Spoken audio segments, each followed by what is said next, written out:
Praise the Lord. இன்றைய பலப்படுத்தும் வார்த்தை ஏசாயா 61வது அதிகாரம் 7வது வசனம். Isaiah chapter 61 verse 7.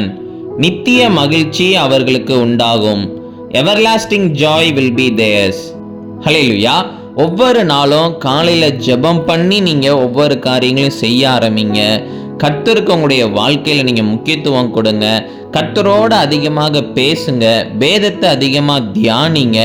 இப்படி நீங்க கர்த்தருக்கு பிரியமுள்ள வாழ்க்கை வாழ்கின்ற பொழுது உங்களுடைய வாழ்க்கையில மகிழ்ச்சியாக நீங்க இருக்க முடியும்.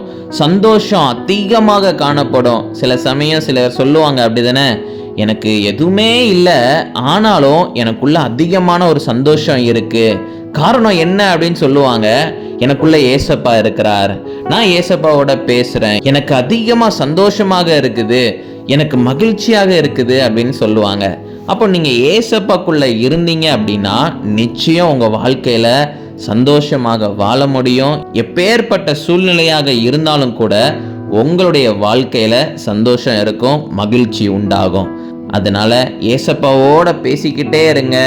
ஏசப்பா உங்களுக்குள்ள இருக்கின்ற பொழுது உங்க வாழ்க்கைக்குள்ள நீங்க ஏசப்பா என்ட்ரி ஆகிறதுக்கு நீங்க அனுமதிக்கின்ற போது உங்க வாழ்க்கையில ஏசப்பா மகிழ்ச்சியை தருவார், எல்லா தேவைகளை சந்திப்பார், எல்லா குறைவுகளையும் மாற்றி போடுவார். நம்ம எல்லாரும் கண்களை மூடி செபிக்கலாம். எங்களை நேசிக்கிற நல்ல தகப்பனே, ஏசப்பா நித்திய மகிழ்ச்சி அவர்களுக்கு உண்டாகும் என்று நீங்க வாக்கு பண்ணியிருக்கிறீங்கப்பா. பிள்ளைங்க வாழ்க்கையில ஆண்டவரே சந்தோஷமாக வாழ உதவி செய்யுங்க. ஆண்டவரே ஏசப்பா எல்லா பிசாசின் தந்திரங்களுக்கு விலகி தகப்பனே ஏசப்பா உங்களோட ஆண்டவரே அனுதினமும் பேச, ஆண்டவரே வேத வசனத்தை தியானிக்க ஆண்டவரே பிள்ளைங்க ஒப்பு கொடுத்துருக்கிறாங்க. நீங்க பிள்ளைங்களுக்கு சந்தோஷத்தையும் சமாதானத்தையும் கொடுங்க, ஆசீர்வதிங்க. பிள்ளைங்க வாழ்க்கையில மகிழ்ச்சி உண்டாகட்டும். நீங்க மகிமைப்படுங்க. இயேசுவின் மூலம் ஜெபிக்கிறோம் எங்கள் ஜீவன் உள்ள பிதாவே. ஆமேன், ஆமேன், ஆமேன்.